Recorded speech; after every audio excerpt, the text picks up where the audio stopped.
Ladies and gentlemen, I come here before you, humbled, to admit that I was wrong. Up until the very fairly recent past, I wasn't a fan of Black Clover at all. I guess you could even call me a hater of it because up until that point, I hadn't read the manga, I hadn't watched the anime. I've only seen uh, snips and bits and pieces, little clips of it, of like bad moments from the show, I guess you could say. And my mindset was, this dude Asta, he's very similar to Naruto, and he also reminded me of Luffy. So I was in my mind, I was like, I'm not trying to watch or read this. I've already seen these stories. Uh, nah, I don't want no part of that. So one day I get a text from my homie Jared, and he's like, "Hey Cam, did you read the latest chapter of Black Clover?" And I'm like, Bro, I don't read that shit. Nah, I ain't read it. and he's like, Man, Cam, you gotta read Black Clover, bruh. You gotta read it. I'm like, you know what? What do I have to lose? So this was around the end of February, I believe. So this is like the end of February. I was like, you know what? What do I have to lose? So one day before I went to bed, I read the first chapter of Black Clover, and it was pretty slow. Just got the basics of who Asta was and who Yuno was. Very basic stuff. And then after that, I just like, you know what, I'm gonna keep up with it. Then around mid-March, I got to chapter 13 of Black Clover, and it was the dungeon arc where they at first went into the dungeon, and I was like, okay, this is pretty cool. I got to see Mars, his magic, and what he could do. Asta had gotten his second sword or first sword. Yeah, he had gotten his second sword, and I was like, oh, okay, this is pretty dope. This it's picking up a little bit. So shout out to my homie Jared for just pushing that on me. So shout out to. And then after that, it was like smooth sailing, because after the dungeon arc, I just found myself like constantly binge reading chapters day after day after day.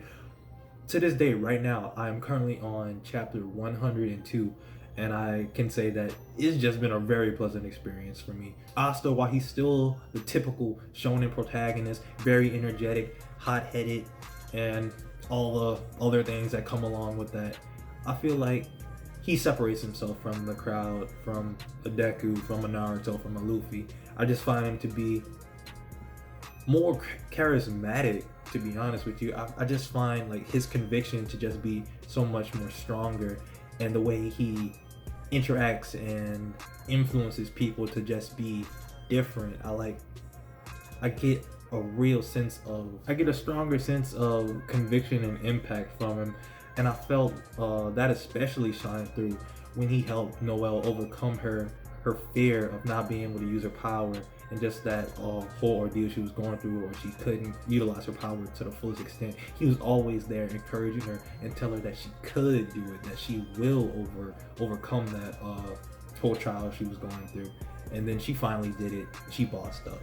The rival character, haven't really seen too much of him from what I've been reading. He makes appearances every now and then, but he isn't too much of a focus. But yeah, he's a pretty cool character. I initially thought he was going to be a bit more like Sasuke when I first saw him. He had that whole dynamic going on with Asta, that whole Naruto and Sasuke vibe, but I was wrong. Is a bit more reserved than Sasuke, so that differentiates himself right there.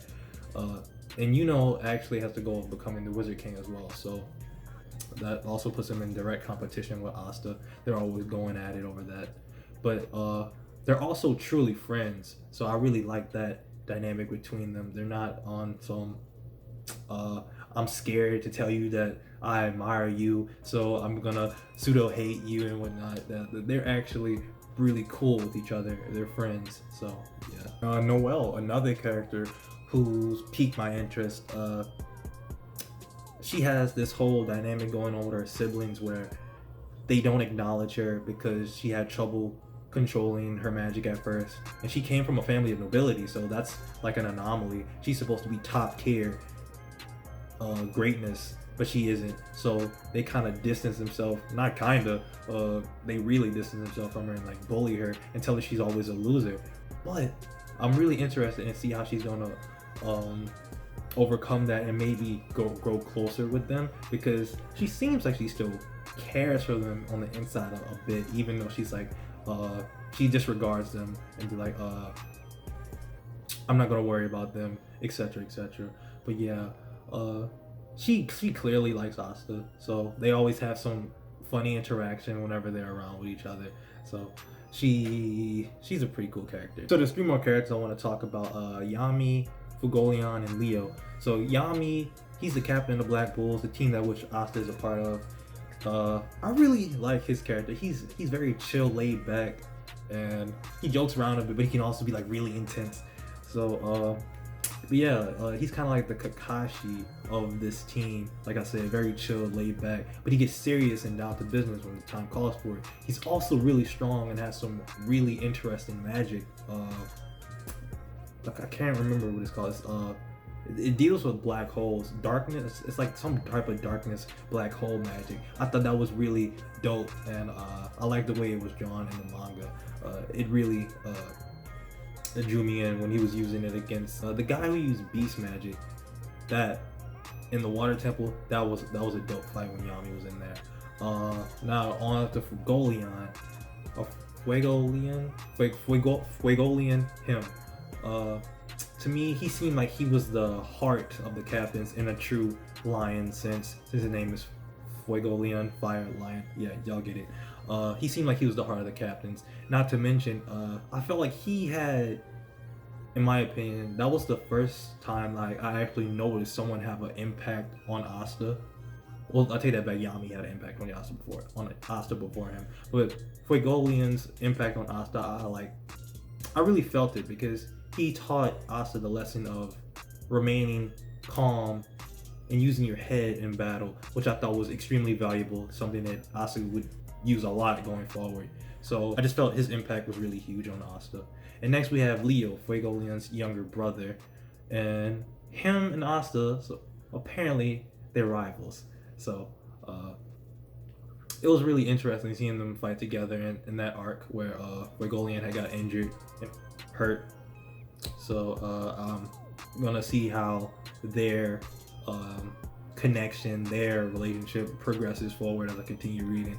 I'm looking forward to that. So basically what it all boils down to is I'm very happy I gave Black Clover a chance. I didn't just continue to dismiss it. I'm glad Jared just kept telling me to read it.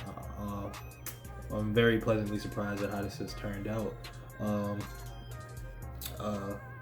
Can't wait to read more of it and see what's next. Although I will admit that Black Clover, like I said, has some similarities to some other anime and manga that I've read, and all the shonen cliches, but that doesn't stop it from being enjoyable, because it does things a little bit differently. So that's enough variation to separate it. So I'm just excited to keep on reading the series and just learn more about these characters. But yeah, I'm glad I took a chance on it.